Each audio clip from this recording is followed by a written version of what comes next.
everybody. Told you I'd be coming back with some new RCs once I got my hands on them.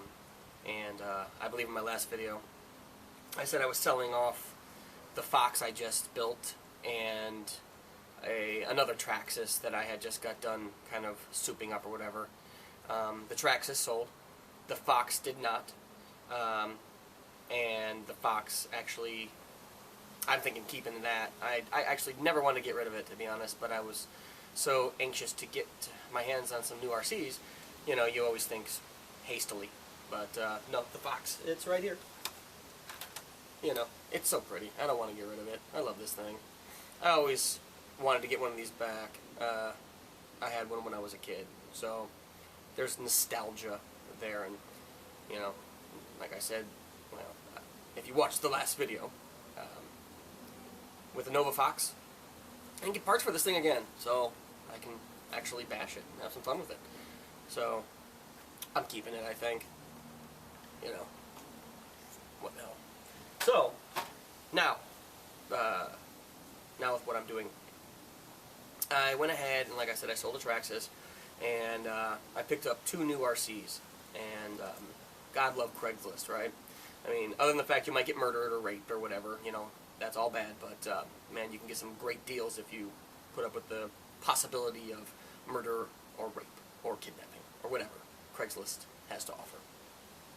So I found a gentleman out here in my area in Ohio that was selling 2 RCs, fully ready to run, as a package deal, and I couldn't resist the price. This first video I'm going to do is on what this is, which you think probably is a Vaterra Kemora, which is not. This is a Vaterra, whatever you, I don't know, Tamiya, Vaterra. Let's go with Vaterra because that's the way it looks like it should be said. Okay, Vaterra. This is a Vaterra Kalahari, which is the same essentially as a Vaterra Kemora.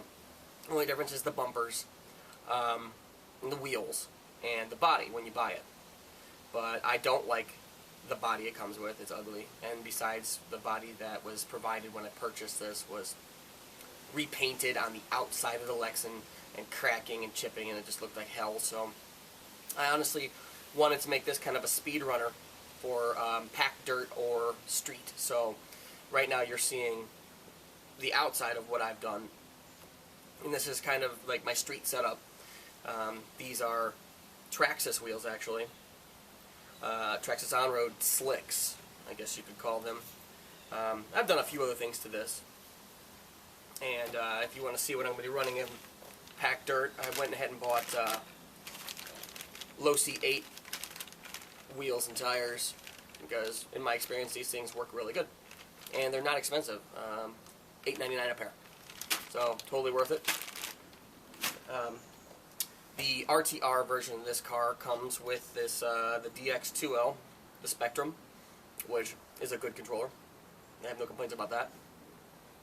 It did not come with lipos, which this can go up to 3S, but I was given a couple of these little nickel metal hydrates.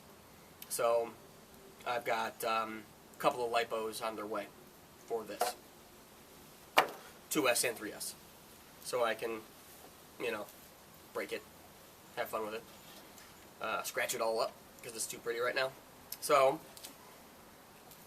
if you know anything about the Kemora, the Vaterra Kemora, it doesn't usually have this back bumper sticking out the back, which I had to cut the body to accommodate for.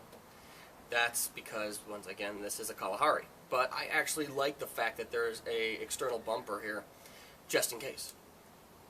And on this, there's usually supposed to be, now I can actually just remove the body.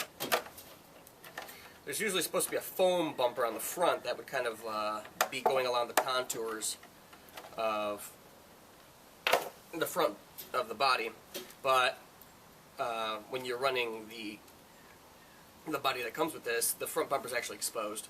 So this is what you have underneath the body right here, this just rigid plastic bumper, which, who cares? It'll work just fine.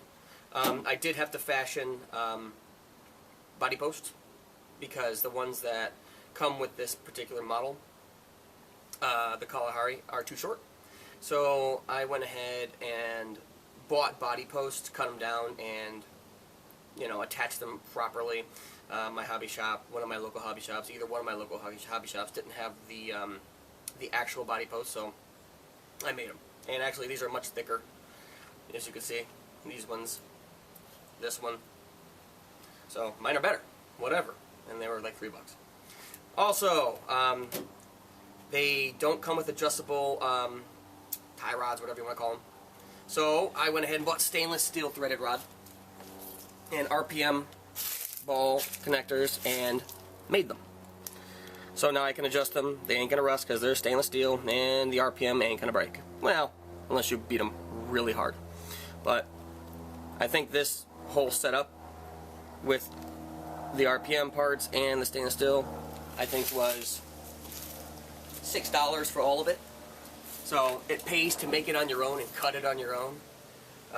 If you go and buy all that with the stainless, it's going to cost you a lot more. So just a tip, cut the stainless steel threaded rod. It's a much better way to go, and it's going to cost you a lot less. And it comes with a 4500 kV brushless motor. It comes with a decent servo. I have no problems with it. It comes with oil-filled shocks. I mean, oh no, I really like this little RC. I do. I was in the market for a low-C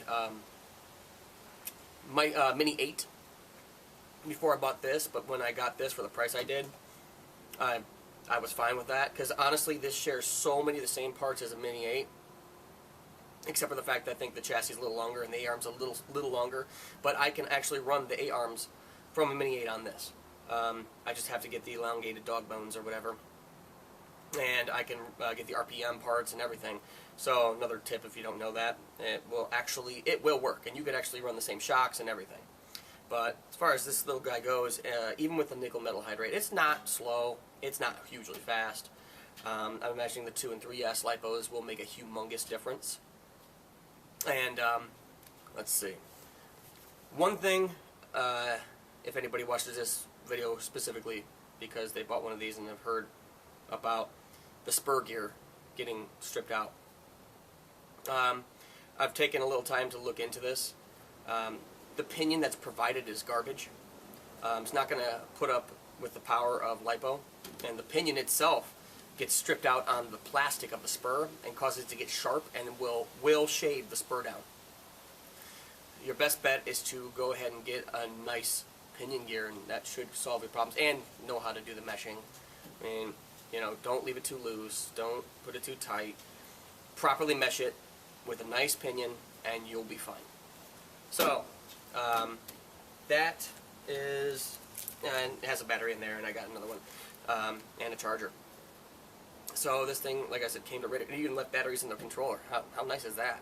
This thing came ready to run, and this is the first of my projects. It didn't come as clean as it is now. It didn't come with the body. I bought that, cut it, paint it, and in anything, when you get something from somebody, generally you want to make it your own anyway. So far, I've just been tweaking it, and I like it.